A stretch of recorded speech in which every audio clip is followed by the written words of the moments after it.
उसे आबद्ध करने की कला नहीं जानते। वह एक मामूली व्यक्ति तो नहीं, मैं उस श्लोक को ही समझा रहा हूं।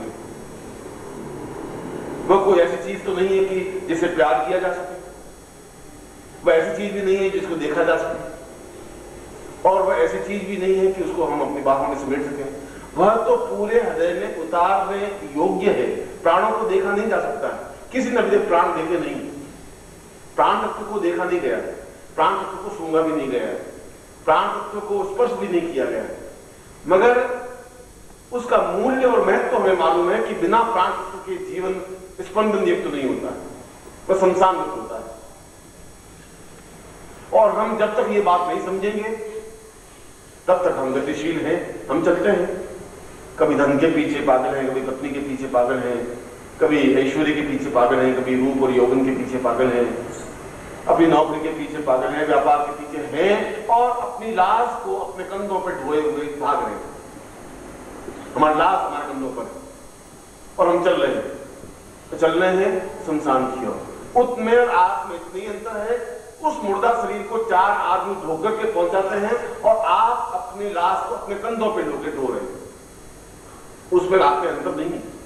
अंतर आ सकता है यदि आप अपने अंदर उस प्राण तत्व को जागृत कर सकें, उस चेतना को जागृत कर सकें, उस गुरु को अपने हृदय में स्थापित कर सकें।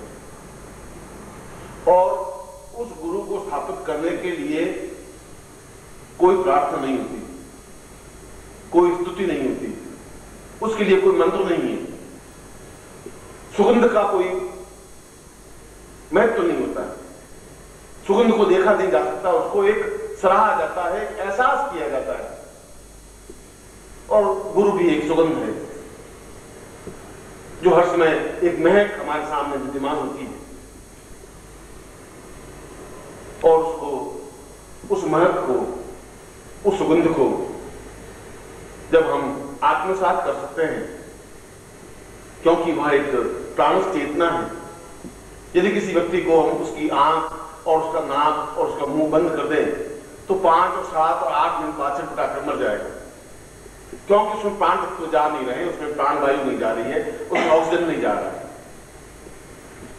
और जब तक उस सुगंध को, उस गुरु की सुगंध को, उस गुरु की सुवास को, जो सुवास देखी नहीं जा सकती,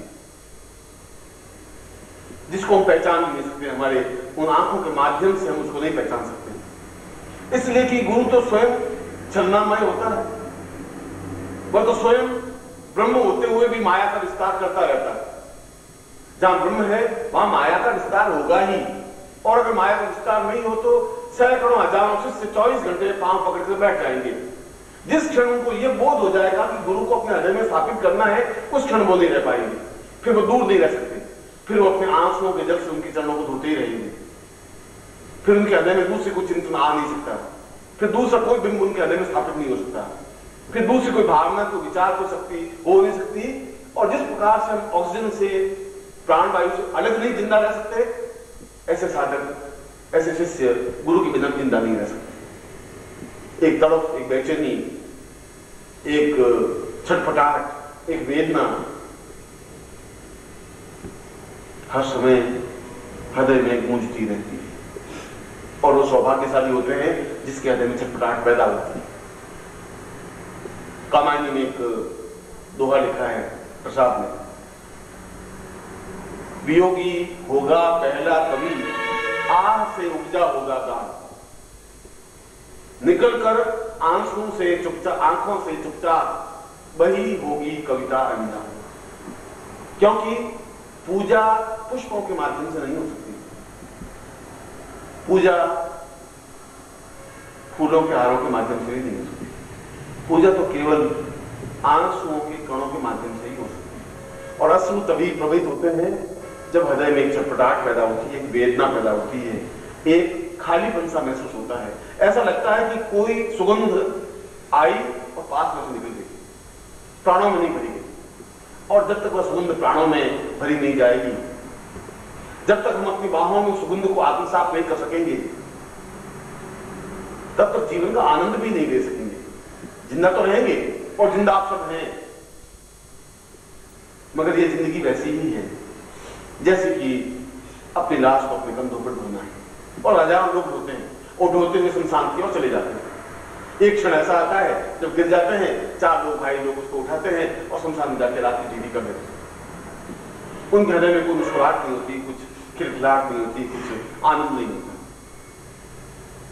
इसलिए उस गुरु को पहचानने के लिए माया के आवरण को हटाना ही पड़ेगा। गुरु तो माया करेगा, इसलिए कि उसको जीवित रहना है, इसलिए कि उसको अपना अस्तित्व बनाए रखना है। आप कल्पना करिए कि अगर 5 लाख मेरे सन्यासी शिष्य, अगर मैं उनको आज्ञा दे दूं कि नहीं तुम जोधपुर आ सकते हो, तो तुम कल्पना कर सकते हो कि मेरी हालत क्या होगी। वो चारों तरफ से पांवों को एक क्षण के लिए अलग नहीं हो पाते, भिगो देते हैं आंसुओं से अपनी पांवों को और रोने लग जाते हैं, सुबकियां लेने लग जाते हैं, सिसकियां लेने लग जाते हैं, भाव उत्पन्न हो जाते हैं। एक क्षण भी जुदाई सहन नहीं कर पाते, बस उस कठोर नियम से बंधे हुए हैं कि नहीं तुम्हें नहीं आना है। बलदेव की जय, बलदेव की जय। और मैं समझता हूं वे कितनी विरह में कितनी वेदना दिन काटते हैं मैं जानता हूं कि उनके हृदय की छटपटाहट कितनी होती है, इस बात को भी मैं जानता हूं। और जब मैं साधना में होता हूं, सन्यासी शिष्यों को देखता हूं तो उनके बहते हुए आंसुओं को भी मैं यहां से बैठा बैठा देखता हूं। मगर मुझे उनके सामने कठोर रहना ही पड़ेगा, क्योंकि मेरा दूसरा कर्तव्य एक गृहस्थ शिष्यों के सामने भी है। और निश्चय ही उतनी गहराई, उतनी उच्चता जो सन्यासी शिष्यों में है, उतनी गृहस्थ शिष्यों में शायद नहीं आ सकती है। क्योंकि ये तभी आ सकती है जब हृदय आपका खुला होगा। जब हृदय का पुष्प विकसित होता है तब उस पुष्प पर ब्रह्मा का स्थापन होता है। विष्णु की नाभि से कमल निकला, कमल विकसित हुआ और उसमें ब्रह्मा स्थापित हुए। और गुरु को साक्षात ब्रह्मा कहा, गुरु ब्रह्मा गुरु विष्णु गुरुदेव। और तुम्हारा हृदय का कमल विकसित होगा तभी तो गुरु स्थापित हो पाएगा। तुम्हारे हृदय के दरवाजे खुले ही नहीं होंगे तो गुरु कहां से आएंगे। तुम्हारे हृदय का कमल विकसित कर ही नहीं सकते तुम, तो गुरु उसमें कहां स्थापित हो पाएंगे। जो तुम्हारे हृदय में छटपटाहट ही नहीं है, वेदना ही नहीं है, तो गुरु केवल तुम देख करके चले जा सकते और फिर उस माया में आबद्ध हो जाओगे जिस माया से तुम लौट करके आते हैं। और मैं जानता हूं कि तुम माया में आबद्ध हो जाओगे और मैं खड़ा खड़ा तुम्हें देखता रहता हूं। इसलिए देखता रहता हूं कि अगर इनको उतनी छटपटाहट, उतनी वेदना हुई तो ये नहीं रह पाएंगे। और मैं तुम्हारे आंसुओं को भी नहीं देख सकता, इसलिए कभी मैं बालकों के साथ बालक की तरह बन जाता हूं, वृद्धों के साथ वृद्ध की तरह बन जाता हूं, शिष्यों के साथ गुरु की तरह बन जाता हूं, मित्रों के साथ मित्र की तरह बन जाता हूं, परिवार के साथ परिवार का स्वजन की तरह बन जाता हूं और एक पुत्र के साथ पिता की तरह बन जाता हूं। सैकड़ों रूप मुझे धारण करने पड़ते हैं और प्रत्येक एहसास ये करता है कि केवल मेरा ही है। आप मेरे किसी पुत्र को पूछ लीजिए, वो कहता है कि सबसे ज्यादा मुझे प्यार करते हैं। आप मेरे किसी को पूछ लीजिए, वो कहेगा सबसे ज्यादा प्यार मुझे करते हैं। मुझे गुनाहों की जय, गुनाहों की जय। तो प्यार तो खुदा मैं कर रहा हूं, ये तो मैं बांट रहा हूं, ये देने की क्रिया तो मेरी तरफ से है। आपकी तरफ से मुझे क्या मिल रहा है? आपकी तरफ से मुझे मिलने चाहिए एक वेदना, एक उच्छ्वास, एक छटपटाहट, एक बेचैनी, ऐसी बेचैनी कि गुरु के बिना हम रह नहीं सके। और जब मैं इस श्लोक को बोलता हूं तो एकदम से मेरी आंखों में एकदम से बहुत मुश्किल से मैं आंसुओं को रोक पाता हूं। मैं सोचता हूं कि वो क्षण मेरे कितने सार्थक और मूल्यवान होते हैं जब मैं अपने गुरु के सामने बैठा हूं। केवल एक क्षण मेरे जीवन के हैं, बाकी क्षण तो मेरे कर्तव्य के हैं, सन्यासी शिष्यों के लिए भी और गृहस्थ शिष्यों के लिए। अभी मैं पादुका पूजन आपके सामने करवा रहा हूं, 2 घंटे बाद मुझे सन्यासी शिष्यों के बीच में जाना ही पड़ेगा, सूक्ष्म प्राणों के लिए। और वे कहते हैं कि क्या है, 3 घंटे आप दिन से आए, हमने क्या अपराध किया है? तुम उनकी आंसुओं को नहीं समझ पाओगे, तुम उनकी भाषाओं को समझ नहीं पाओगे, तुम उनकी छटपटाहट को, उनकी वेदनाओं को समझ नहीं पाओगे, उन साधिकाओं, शिष्यों के महत्व मूल्य को तुम नहीं समझ पाओगे। मगर ऐसी तरफ तुम्हें पैदा हो, और ऐसा नहीं होता तब गुरु पादुका पूजन का एक प्रयोग रखा कि तुम अपने घर में और तुम अपने हृदय में गुरु को स्थापित नहीं कर सकते, तो तुमसे घर में उस गुरु के चरणों को स्थापन करो। शायद इसके द्वारा तुम्हारे गुरु तुम्हारे घर आ सके कभी। या चरण जाएंगे तो हो सकता है कभी गुरु सशरीर भी आ जाए, इसलिए आगे इन चरणों को भेजा जाता है। ये पादुका स्थापन होगी तो एक भक्ति, एक विफलता, एक बेचैनी, एक छटपटाहट, कुछ क्षण अंतरंगता में आ पाएंगे। कुछ क्षण ऐसे होंगे जब हम केवल गुरु से बात कर पाते हैं। चाहे 1000 मील का डिफरेंस होता है, डिफरेंस अपने आप में एक दूरी, गैप कोई महत्व नहीं रखती। ऐसा हो सकता है कि हम आंखों में खोए हुए हैं, सामने गुरु का चित्र है, हम बात कर रहे हैं, वो जवाब दे रहे हैं, 4 घंटे बीत जाते हैं, 6 घंटे बीत जाते हैं, कुछ पता ही नहीं चलता। वह जिंदगी का महत्व तो मूल्य वही है, और उस आनंद की उपलब्धि वही अनुभव कर सकता है जो उस आनंद में जी सकता है। नाली का कीड़ा गुलाब की सुगंध को एहसास नहीं कर सकता। नाली के कीड़े को ये महत्व तो नहीं है कि गुलाब का पौधा, गुलाब का फूल कितना मूल्यवान है, कितना सुगंधमय है, उस सुगंध को वो एहसास नहीं कर सकता। जो अपनी बाहों में सुगंध को भर सकता है, वह सुगंध को एहसास नहीं कर सकता है। और शायद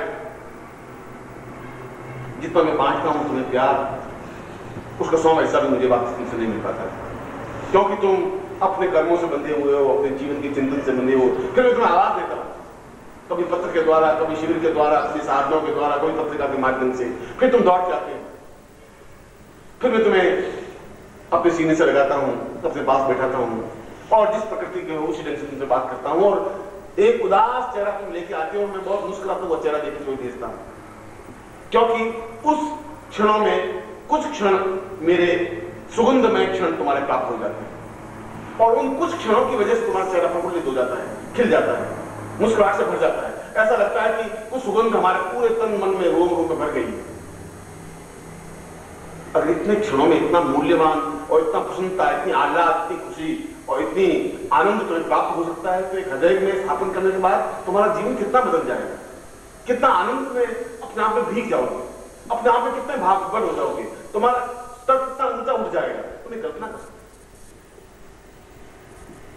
इसीलिए गुरु पादुका पूजन का एक दिवस रखा, इसीलिए कि तुम में शायद क्षमता नहीं हो गुरु को अपने घर में बुलाने की, क्योंकि वह गुरु अगर तुम्हारे घर में आया ही नहीं तो वह घर ही शमशान है जहां तुम रहते, क्योंकि तुम्हारा अंतिम गंतव्य शमशान है।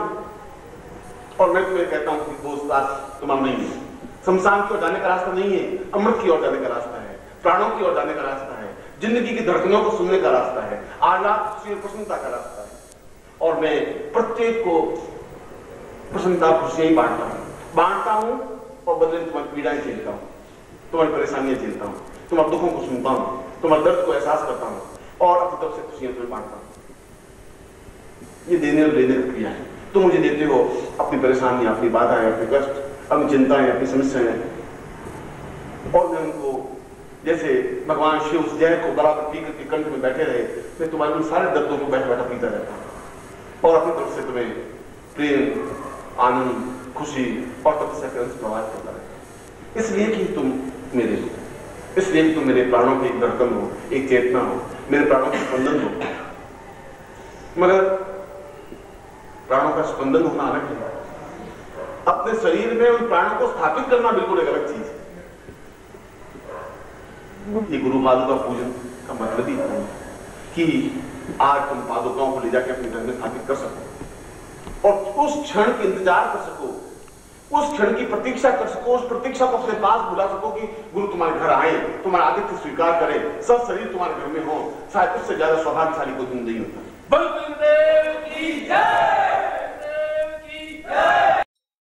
ओम परम तत्वाय नारायणाय गुरुभ्यो नमः।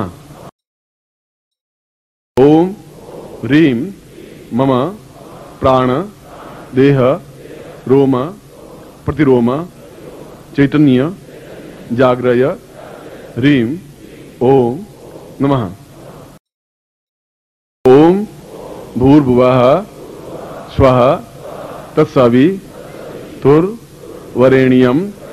भर्गो देवस्य धीमहि धियो यो नः प्रचोदयात्।